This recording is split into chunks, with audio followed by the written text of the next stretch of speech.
Salut, c'est Bruno. Dans cette vidéo, on va définir comment on va assister un client pour définir le CPA au niveau de ses campagnes Google Ads.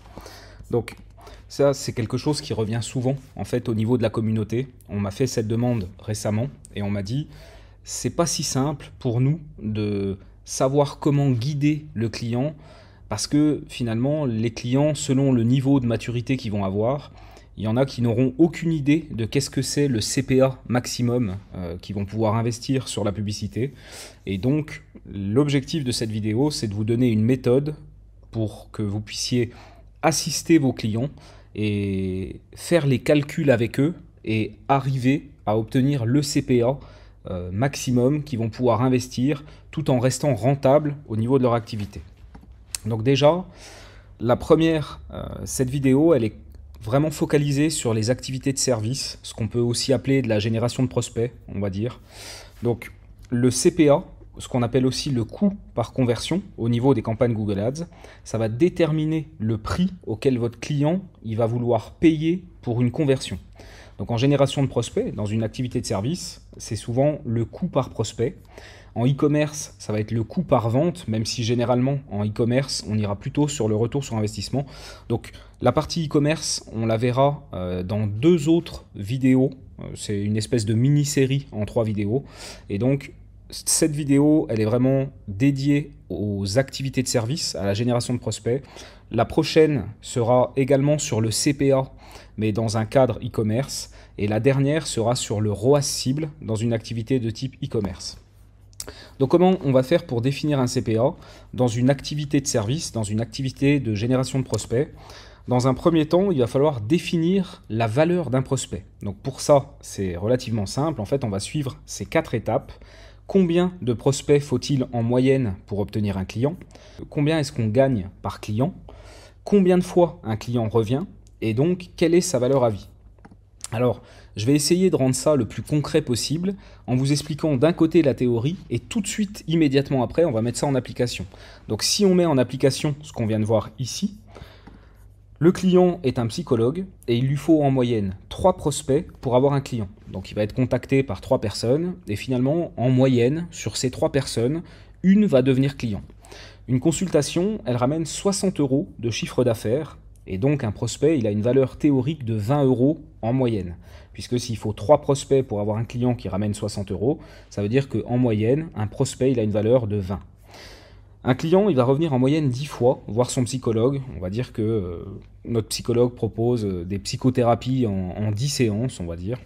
Et donc le client revient en moyenne 10 fois. Ça veut dire qu'il a une valeur à vie de 600 € en moyenne. Puisque un client ramène 60 € par consultation et il va faire en moyenne 10 consultations. Donc on arrive à une valeur à vie de 600 € en moyenne. Une fois qu'on a obtenu ces informations, il va falloir déterminer la marge nette après charge, ce qui nous permet d'obtenir la marge en valeur. D'accord ? Donc le psychologue, il a un loyer fixe de 1000 € par mois et il fait à peu près 100 consultations par mois. On peut donc définir que pour chaque consultation, il faudrait enlever 10 € qui correspondent au loyer. Et puis, un client revient 10 fois en moyenne, donc il va coûter en moyenne 100 € en loyer, puisque on est à peu près à 10 € de loyer par consultation. Et donc, si le client revient 10 fois, il va faire 10 consultations. 10 fois 10, 100. Donc, on va dire que un client nous ramène 600 €, mais sur ces 600 €, il va nous coûter 100 en loyer. Donc, on va soustraire les 100 € de loyer aux 600 € de chiffre d'affaires qui ont été générés, ce qui va nous laisser 500 € de marge nette par client.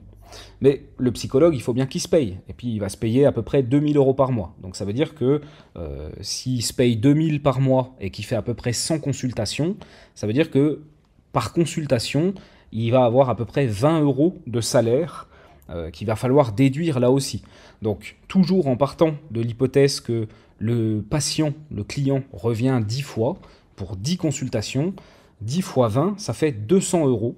Et là encore, on va soustraire ces 200 € qui correspondent au salaire, on va les soustraire du chiffre d'affaires. Donc finalement, un client, génère 600 € de chiffre d'affaires, on en enlève 100 qui correspond au loyer, et on en enlève encore 200 qui correspondent finalement au salaire que se prend le psychologue. Donc quand on a déduit tout ça, ça va nous laisser 300 € de marge nette par client, d'accord ? Donc désormais, on obtient le CPA maximum, c'est-à-dire 100% de la marge nette. Si on paye 300 € pour obtenir un client, alors on est au point mort. On ne gagne pas d'argent, mais on n'en perd pas non plus. Évidemment, l'objectif de toute entreprise est de gagner de l'argent. Il va donc falloir définir le taux de marge qu'on veut conserver comme bénéfice et définir la part qu'on veut allouer à la publicité. Je fais une toute petite parenthèse. Il y a toujours une phrase qui me revient en tête, c'est une phrase de Jeff Bezos, le patron d'Amazon, qui disait « Votre marge est mon opportunité ». Ce qu'il faut comprendre, c'est que pendant des années, Amazon, ils ont pété les prix, ils ont cassé le marché. Pourquoi ? Parce que ils vendaient à prix coûtant, c'est-à-dire qu'ils faisaient quasiment aucune marge. Et en fait, en raisonnant comme ça, ils pouvaient se permettre d'enchérir davantage et d'aller prendre vraiment beaucoup de parts de marché. Certes, il faut de l'argent pour financer tout ça, mais Amazon n'en manquait pas.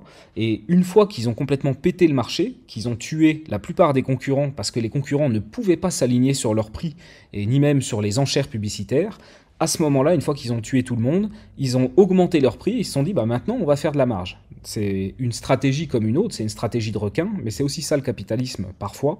Et selon la stratégie de l'entreprise de votre client, ça se pourrait que ce client dise moi je veux créer des clients, je veux pénétrer le marché, je veux prendre des parts de marché et c'est pas grave si je fais pas de marge dans un premier temps. La première année j'ai suffisamment de moyens financiers pour ne pas faire de marge et donc je veux faire des clients. Je fais pas de bénéfice dessus, mais je veux pas faire de perte. Donc à ce moment-là, on pourrait effectivement se dire, bah, on va investir 300 pour obtenir un client. On gagne pas d'argent, mais on n'en perd pas. Évidemment, comme je l'expliquais, l'objectif de toute entreprise, c'est de gagner de l'argent. Et dans la plupart des cas, les entreprises veulent gagner de l'argent, y compris à court terme. C'est assez rare, finalement, les entreprises qui vont avoir ce mindset, cet état d'esprit de se dire je vais pénétrer le marché, je vais faire mal, je vais taper très fort au début. Tant pis si je gagne pas d'argent, il faut juste que j'en perde pas. Ça, c'est finalement assez rare. Donc, dans la plupart des cas, vous n'aurez pas ce cas de figure. Mais c'est intéressant de pouvoir vous l'expliquer et de vous expliquer pourquoi ça peut être intéressant. Donc, si on revient à notre cas concret, notre psychologue, lui, il va vouloir conserver 50% de la marge nette. Donc, on a vu que la marge nette, c'était 300 € par client. Donc, il va vouloir en garder la moitié. Et donc, il va être prêt à investir 50% en publicité. Donc, on avait une marge nette de 300 €. S'il veut investir 50%, il va pouvoir investir jusqu'à 150 € pour obtenir un client. Les 50% qu'il va garder pour lui, c'est ce qui constituera son bénéfice. Et puis ça servira aussi à payer les fournitures, etc. Il y a toujours des dépenses inhérentes. Donc c'est intéressant de pouvoir quand même conserver 50% de la marge. Donc, puisqu'il lui faut 3 prospects pour avoir un client, alors que le CPA maximum pour obtenir un prospect, ce sera 50 €. Pourquoi ? Parce qu'il est prêt à dépenser 150 pour avoir son client et il lui faut 3 prospects pour avoir un client. Donc 150 divisé par 3, ça veut dire 50 €. Donc 50 €, c'est le CPA maximum que le client va être prêt à payer pour obtenir un client, en sachant que avec ce CPA-là, il a déjà tenu compte de son salaire, de son loyer, de ses charges fixes de manière générale. Il a tenu compte aussi qu'il fallait conserver une partie du chiffre d'affaires pour faire un peu de bénéfice et pouvoir réinvestir éventuellement, et en tout cas faire face à toutes les dépenses. Donc on arrive sur ce CPA de 50 €. La plupart des clients ne pensent pas à la valeur à vie du client. Ils voient les choses à court terme, c'est-à-dire une seule interaction. Malheureusement, avec un tel raisonnement, l'équation est souvent intenable et le CPA max n'est pas réaliste par rapport au coût réel de la publicité. Donc dans notre cas, la publicité, c'est Google Ads. Et finalement, la publicité Google Ads, c'est aussi une histoire de coût par clic. Si on fait du search notamment, il faut qu'on puisse payer l'enchère minimum pour apparaître et pour diffuser nos publicités. Et en fonction de ça, ça détermine, si vous voulez, entre le CPA qu'on est prêt à payer et le coût par clic, ça va déterminer le nombre de clics qu'on va pouvoir obtenir avant d'avoir un prospect. Je vais essayer de rendre ça un tout petit peu plus concret maintenant. Imaginons donc que notre psychologue ne voit pas la valeur à vie, mais se focalise uniquement sur une seule consultation. Ainsi, sur 60 € de chiffre d'affaires, on va enlever 10 de loyer et 20 de salaire, ce qui nous laisse 30 €. Le client veut conserver 50% de la marge, donc ça nous laisse 15 € à investir en publicité. 15 € divisé par 3, ça nous donne un CPA max par prospect de 5 euros. Puisque, si vous vous rappelez bien, là on voit qu'il est prêt à investir 15 euros pour avoir un client, mais on a dit aussi précédemment qu'il lui fallait à peu près 3 prospects pour avoir un client. Donc ça veut dire qu'il peut dépenser globalement 5 euros par prospect. Si maintenant le CPC moyen pour son activité de psychologue dans la zone dans laquelle il veut chasser des clients, si le CPC moyen il est à 1 euro, ça veut dire que pour obtenir une conversion, c'est-à-dire un prospect, il va falloir qu'on ait un prospect tous les 5 clics, c'est-à-dire un taux de conversion d'au moins 20%, ce qui semble très élevé et difficilement tenable. Donc d'où je sors ce 20% de taux de conversion, on a vu qu'on était prêt à payer un prospect 5 euros maximum, et on a vu que les clics coûtaient aussi 1 euro. Donc ça veut dire qu'en gros, il nous faut un prospect tous les 5 clics. Et donc si on prend 100%, 100 clics, et qu'on veut un prospect tous les 5 clics, ça veut dire qu'il nous faut un taux de conversion de 20%. Et c'est vrai que 20% de taux de conversion, c'est pas irréalisable, mais c'est quand même élevé et assez difficile à tenir. Si maintenant on prend en compte la valeur à vie et qu'on part toujours sur l'hypothèse d'un CPC à 1 euro, il nous faudra un taux de conversion d'au moins 2%, ce qui est déjà beaucoup plus réalisable. Pourquoi? Parce que si on tient compte de la valeur à vie d'un client, on a dit qu'on était prêt à investir 50 euros pour obtenir un client, et donc 100 divisé par 50, ça nous fait 2. Ça veut dire qu'il nous faudrait un taux de conversion de 2% au minimum pour pouvoir tenir les objectifs du client. Et là, c'est évidemment déjà beaucoup plus réaliste, un taux de conversion à 2% plutôt qu'un taux de conversion à 20%. Il y avait quelques remarques que j'aimerais partager avec vous pour terminer cette vidéo. Donc, évidemment, tenir compte de la valeur à vie, c'est plus risqué, parce qu'on a moins le droit à l'erreur. Notamment parce qu'on part du principe que le client nous coûtera une seule fois en publicité, mais dans la plupart des cas, c'est pas forcément vrai. Si par exemple, alors pour un psychologue, ça peut être vrai. La personne fait une recherche sur Google, elle nous coûte de l'argent à ce moment-là, et finalement, une fois qu'elle est venue chez nous et qu'on a fait une première consultation, et si ça s'est bien passé, il y a de fortes chances que tout se passe au téléphone. À la sortie de la première consultation, on fixe un nouveau rendez-vous pour la prochaine et finalement le client n'a jamais à retourner sur Google pour nous chercher, pour reprendre rendez-vous. Donc dans ce cas-là, c'est assez réaliste de se dire que effectivement, il va nous coûter au début une fois en publicité, et prendre en compte la valeur à vie, ça a beaucoup de sens puisque théoriquement, encore une fois, ce client ne nous coûtera plus jamais en publicité, sauf la première fois. Mais c'est important de quand même avoir en tête que c'est aussi souvent que c'est pas vrai, et que un client il vient une fois puis qu'il va nous rechercher sur Google pour reprendre rendez-vous la fois d'après. Donc ça, c'est quelque chose qui doit être pris en compte. Dans la vision idéale des choses, on tient compte de la valeur à vie, mais dans la réalité, il faut être méfiant et il faut quand même potentiellement tenir compte du fait qu'on pourrait repayer pour ce client d'un point de vue publicitaire, et peut-être que ça vaut la peine de pondérer un petit peu la valeur à vie.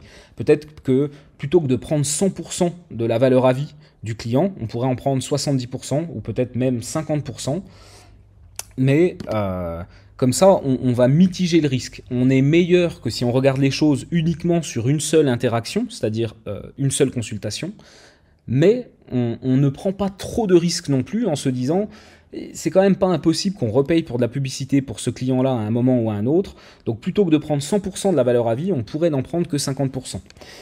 Une autre solution serait de s'assurer que les clients existants ne verront plus jamais vos publicités. Ça, c'est des choses typiquement qu'on va pouvoir faire dans Google Ads. On va pouvoir créer une audience de clients. On va donner les emails de nos clients à Google. Google va identifier ces personnes. On va en faire une audience et puis on va exclure cette audience de clients déjà existants de nos publicités, de sorte à ce que la publicité soit diffusée uniquement à des personnes qui ne soient pas clientes et que les personnes qui sont déjà clientes ne puissent pas voir les publicités. Ça, c'est aussi quelque chose qui se fait, qui se pratique régulièrement et qui va permettre, dans une certaine mesure, de garantir que le client nous coûtera en publicité au démarrage, mais il ne nous coûtera plus en publicité ensuite. Alors, là, vraiment, on est aussi dans la vision stratégique. Et là, je m'adresse majoritairement aux gens qui vont travailler en agence et qui doivent gérer des clients, ou alors aux gens qui sont freelance, comme je peux l'être personnellement.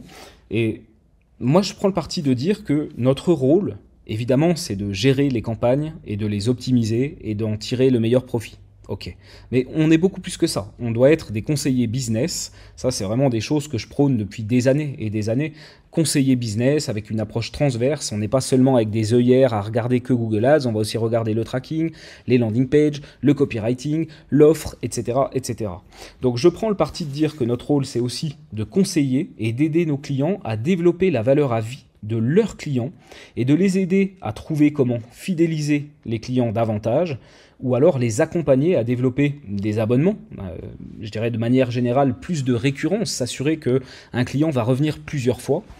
Ça passe généralement par des remises sur des quantités ou alors un prix préférentiel pour un abonnement. C'est généralement le moyen le plus facile. Si vous cassez les prix, bah évidemment, si vous dites une consultation c'est 60 euros, mais si tu en prends 10 c'est 400 euros, bah forcément le client, s'il estime qu'il aura besoin de 10 séances, il va tout de suite prendre les 10 séances plutôt que d'en prendre qu'une parce qu'il fait une belle économie.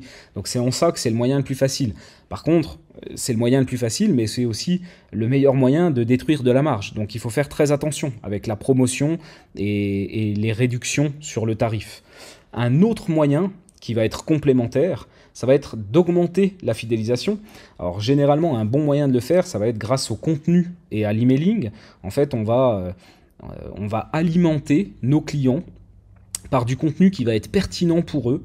Il va falloir réfléchir à quel type de contenu va pouvoir les aider par rapport à leurs problématiques dans leur vie au quotidien, et puis pouvoir leur proposer régulièrement de l'information de qualité, un peu comme moi je suis en train de le faire. Vous voyez, quelque part, je vous propose du contenu et je vous fidélise, et puis le fait que je vous propose du contenu régulièrement et que ça fait que je reste sur votre radar, et puis que vous m'oubliez pas, et puis que finalement, si à un moment donné vous avez besoin de quelque chose lié à Google Ads ou au tracking, il y a de fortes chances que vous pensiez à moi. Pourquoi ? Parce que je vous donne du contenu régulièrement, que c'est intéressant, que c'est de qualité, et que finalement, ça vous donne une affinité vis-à-vis de moi. Et c'est un peu le même principe qu'on va vouloir proposer à nos clients. Leur dire, ok, réfléchis à comment tu peux avoir un impact positif sur la vie de tes clients en leur donnant de l'information spécialisée que toi tu maîtrises en tant qu'expert et qui va les aider au quotidien à pouvoir améliorer leur vie. Et donc, en proposant du contenu comme ça, puis en l'envoyant régulièrement par email, c'est une solution parmi tant d'autres, mais c'est généralement la plus économique et la meilleure, eh bien, vous restez sur le radar de vos clients, et du coup, ils vont être davantage fidélisés, et s'ils ont un besoin, ils vont revenir vers vous beaucoup plus souvent, sans avoir besoin d'utiliser de la publicité sur Google, parce qu'ils vous auront vous en tête, parce que vous leur envoyez régulièrement de la valeur, et qu'ils commencent à vous aimer bien, et qu'ils aiment beaucoup la valeur que vous leur fournissez, et donc ça les fidélise. Donc ça, c'est sans doute la meilleure approche, une des meilleures approches pour fidéliser, mais par contre ça nécessite évidemment des efforts conséquents. Et là on est dans un contexte d'une activité de service. Alors en plus dans l'exemple du psychologue, clairement un psychologue, c'est pas évident qu'il ait le temps de créer du contenu, de faire de l'emailing, et c'est pas forcément évident qu'il ait les moyens pour prendre un prestataire spécialisé qui va lui fabriquer le contenu et puis gérer les emailings pour lui. Donc ça nécessite des efforts conséquents, c'est important de le savoir. Et puis il y a une troisième piste, c'est l'innovation. Tu as aimé ça, tu adoreras la nouveauté. Typiquement, voilà, si la personne elle est venue pour faire une psychothérapie tartempion, et puis que d'un seul coup j'ai développé une nouvelle méthode révolutionnaire de psychothérapie encore plus efficace, ou sur des nouveaux sujets par exemple, des sujets qui seraient connexes au motif devenu de la dernière fois, et bien à ce moment-là, évidemment, si on innove et qu'on développe une nouvelle offre, un nouveau service, potentiellement informer les clients existants qu'il y a une nouvelle offre et qu'il y a quelque chose de nouveau pour eux, ça peut les inciter à revenir aussi. Donc évidemment, la meilleure approche, c'est d'aller sur les trois axes. On peut tout à fait avoir une offre préférentielle visant à engager les gens davantage. Par exemple, si tu prends l'abonnement 10 séances, au lieu d'en prendre une par une, je te fais une petite remise. On va mixer cette approche-là avec éventuellement un petit peu de contenu, histoire de rester top of mind et puis que les gens se rappellent de nous et puis qu'il y ait des interactions qui soient positives. Vraiment, l'idée n'est pas d'envoyer du contenu pour envoyer du contenu puis que les gens se disent ouais c'est nul, parce que là évidemment c'est l'effet opposé qui va arriver. Il faut vraiment envoyer de la valeur, fidéliser comme ça régulièrement, et puis essayer aussi de développer des nouvelles offres, d'innover et de pouvoir créer des nouvelles offres qui vont intéresser vos clients existants pour les faire revenir sans avoir besoin de dépenser de l'argent en publicité. Donc voilà ce que je pouvais vous dire sur comment on va définir un CPA sur une activité de service. ou une activité de génération de prospects. Et je vous donne rendez-vous dans la prochaine vidéo qui parlera aussi de CPA, mais cette fois dans une activité plutôt e-commerce.